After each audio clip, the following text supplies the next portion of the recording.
Mabait ang Ipis. lalaki. Oo, ipis din, doktor. Tapos Kasi sabi, silosa siya gaw. Oo, baka sa edad sila. naman niya din, may edad naman na yan sila Oo, nagsilo siya. Alam mo kung bakit Wala tayo silang mga anak. Pilipina. Meron, dalawa. Mabait. Mabait din yung mga bata. Nagsilos na po siya. Ewan ko. Kasi bata ko pa eh. Siguro itong mas Rico, yung asawa ko kasi mahilig yan sa mga Pilipina. Siguro, kasi matagal naman na sila. Anong malay ko din sa buhay ng Kuwait dati? Kasi syempre, baguhan, di ba? Malay ko din. Nakipag-deal ako na bigyan mo ko ng 3 months, maghanap ng trabaho sa labas at maghanap ng mag-ano sa akin. Pag mahuli ako, ilabas mo ako sa ano. Sabi ko, walang problema.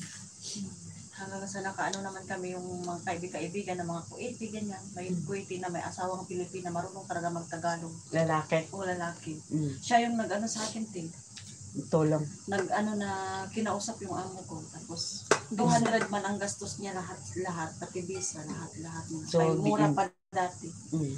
Yun, hulog-hulugan ko. Mabait. Oo. Siya din ang kapel mo. Siya yung kapil ko sa 1 taon lang. Tapos mayroon na naman yung boyfriend ng kaibigan ko na naman, bumili ako ng visa sa kanya 1 year, 180. Hanggang sa kilala ko na si Calvo. Dyan pala kayo Oo, nagkakilala. hanggang sa nakilala ko na si Calvo, yun na. Siya Siya na yung nagbili ng visa ko hanggang sa na-transfer ako dyan sa trabaho ng ilang taon. Tapos mag-ano lang tayo, hindi lang tayo gumawa ng masama. Oh, Makahanap din tayo ng kanya. Ganyan.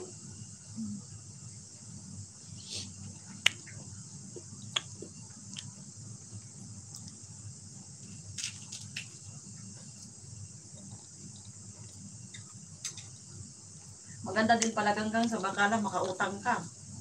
Kautang ako dyan. Depende sa kung kilala. Sila naman sa atin. Alam mo nila na andito tayo nakatira. Doon din sa Bacala ko, kautang din ako dito mas takbo. Kasi pag nautang ko doon, nagbayad ko, wala nang. Kaya ayaw ko talaga mangutang kay. Hindi, ako nagkuhan lang naman ko. Budget. Budget lang na yan. Importante lang naman. Pero pag may pera ako, bumili ako doon sa kanya, binayaran ko.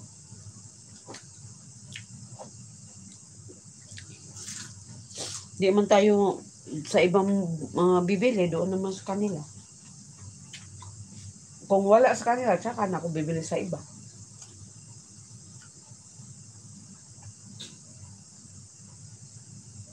Naubos ang kanin ni Jolie. May oras naman.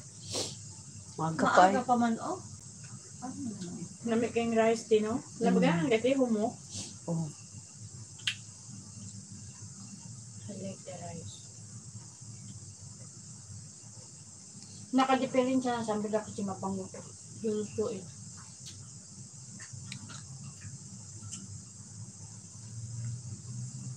Yung ulo.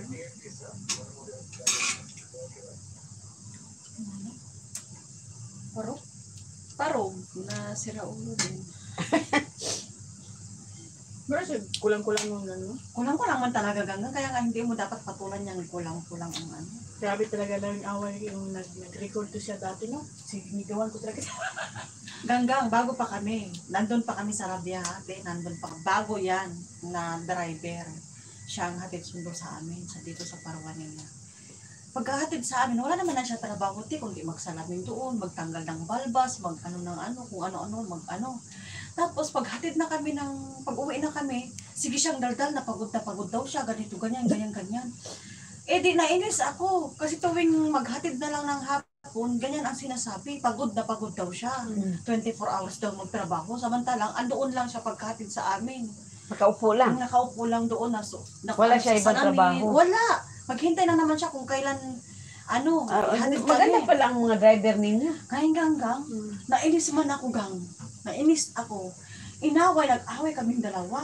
Huwag ka nga magsalita ng ganyan, Parok. Sabi ko kasi ikaw, pagkahatid mo sa amin, doon ka lang sa kwarto, nakahiga doon, nagtanggal ng balbas mo, nakaharap sa salamin, 24 hours ang trabaho mo, ganyan? Pagod ka? Nag-away kami, kaya hindi ko mapakabisado na ang utak na may kulang-kulang. Ngayon, Kulang-kulang Next ko talaga. next ko si Amo. Sabi ko, sir, pagsabihan mo ayan si Parok kay ganito, ganyan. Pagkatid sa aming ganggang, tinawag si Parok, kinuha